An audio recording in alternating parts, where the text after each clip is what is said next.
Ayer comentábamos un texto, un artículo, una columna del periodista Santiago Villa, columnista del diario El Espectador y parte de la organización GIJN, en sus siglas en inglés, que es la Red Global de Periodistas de Investigación. Un artículo sobre el caso Gustavo Gorriti en el Perú. Continúo con el texto. IDL Reporteros fue fundado en el 2009 por un puñado de periodistas leales como Romina Mela, cofundadora y jefe de redacción, y la primera investigación se publicó en el 2010. Ese mismo año, este grupo comenzó a investigar lo que parecían ser irregularidades en contratos con la compañía brasilera Odebrecht, la principal contratista de infraestructura que trabajaba con el gobierno del entonces presidente Alan García. Santiago Villa consigna declaraciones de Romina Mela. Creíamos que era importante investigar los contratos. Habíamos empezado a hablar con distintas fuentes y realmente había información sobre indicios de irregularidades en los proyectos. En el año 2011, continúan las declaraciones de Romina Mela, publicamos nuestra primera investigación sobre la compañía y sus contratos con el Estado. Y poco tiempo después, publicamos una investigación con respecto a los vínculos directos, por ejemplo, del secretario general de la presidencia de Alan García, sus compañías y cómo éstas habían contratado directamente con Odebrecht, siendo él funcionario público. Hasta ahí las declaraciones de Romina Mela. Continúa diciendo Santiago Villa. Cuando medios del vecino Brasil publicaron investigaciones sobre el escándalo Lava Jato, IDL Reporteros decidió que la única forma de cubrir el laberinto de corrupción de Odebrecht en América Latina, rastrear su dinero y rutas de lavado y establecer quiénes habían recibido sobornos, era crear una red internacional de periodistas. Vuelve a consignar declaraciones de Romina Mela, el periodista Santiago Villa. Si la corrupción es transnacional, creíamos que desde el periodismo de investigación también teníamos que hacerlo de esa forma, para poder hacer una cobertura y una investigación a fondo desde nuestros propios países y además trabajar como una especie de redacción virtual en la que trabajamos todos juntos. Sigue comentando Santiago Villa, las investigaciones de Odebrecht reunieron a un equipo estelar de medios investigativos de América Latina que incluyeron el Centro Latinoamericano para la Investigación Periodística, el CLIP, Quinto Elemento Lab de México, La Nación de Argentina, Metrópolis de Brasil, La Prensa de Panamá, Sudestada de Uruguay y Armando Info de Venezuela. Además de sus reportajes sobre Odebrecht y IDL Reporteros, se ha adentrado en otros aspectos de los esquemas de corrupción de Perú y violaciones de los derechos humanos, comenzando en 2010 con una historia sobre cómo el ejército peruano compró a precios inflados vehículos blindados para transportar tropas.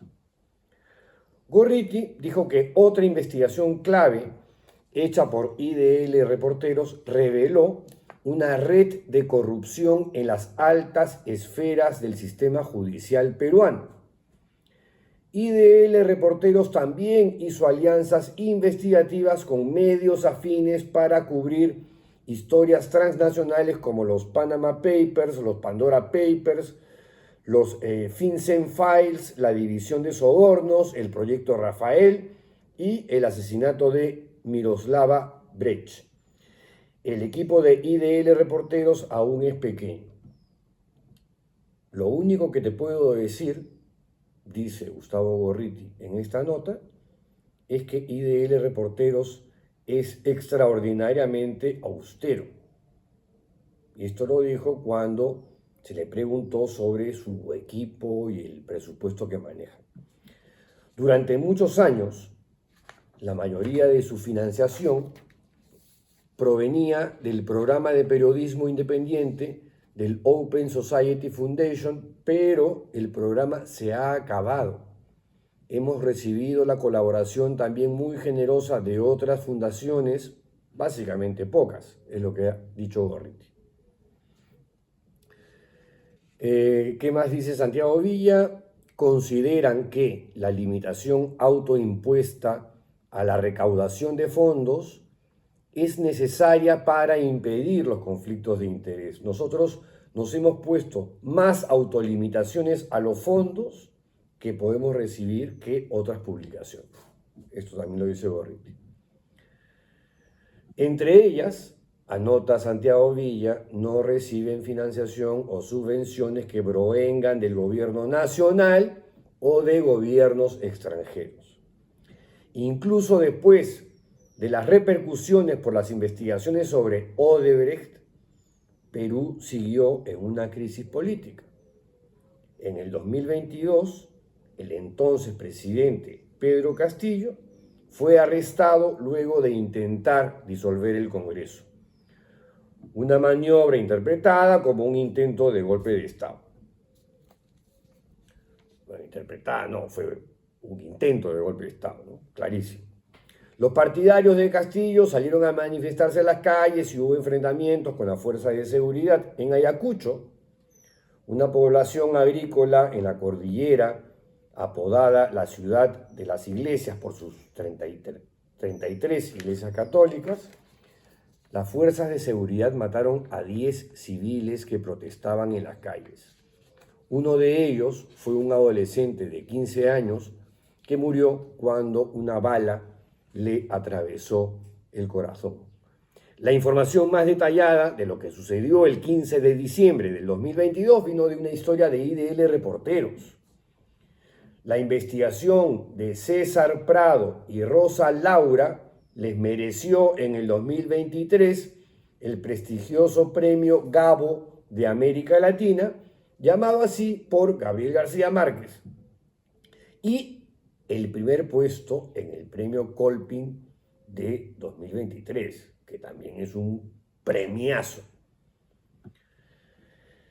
Inspirados por las investigaciones soportadas con imágenes y que utilizan una meticulosa geolocalización y emprendidas por medios como Bellingcat 070 y La Silla Vacía de Colombia, Laura y Prado establecieron la cronología exacta de los eventos, señalando dónde ocurrieron 6 de las 10 muertes, quién estaba al mando de las unidades enviadas para acallar las protestas, qué armas se emplearon y, en algunos casos, incluso establecieron quién disparó.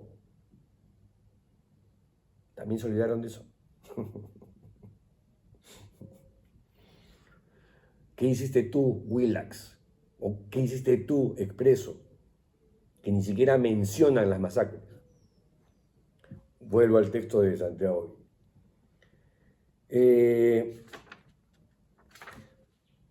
Todas estas evidencias eran visuales. Entonces, lógicamente, propusimos los dos que nuestro resultado de investigación también debía ser visual. Entonces hicimos un video.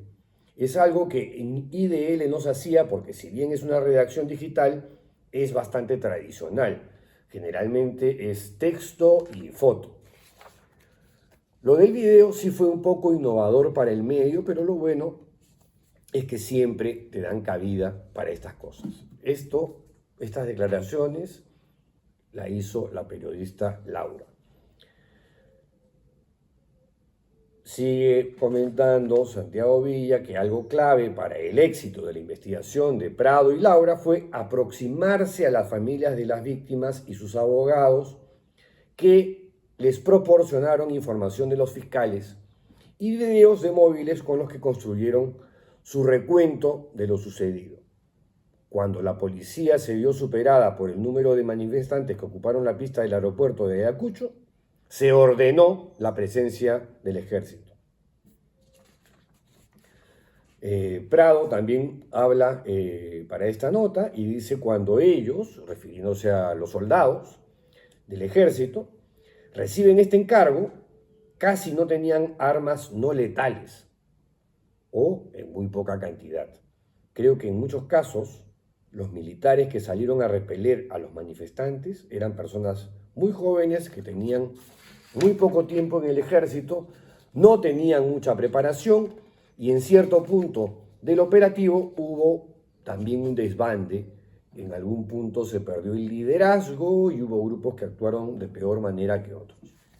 El jurado del premio Gabo dijo: Ayacucho es periodismo en su estado más puro, en alusión a la nota de IDL Reporteros. Personas utilizando todos los recursos a su alcance, imágenes de vigilancia, celulares, mapas, para averiguar y contar algo que otros quieren ocultar.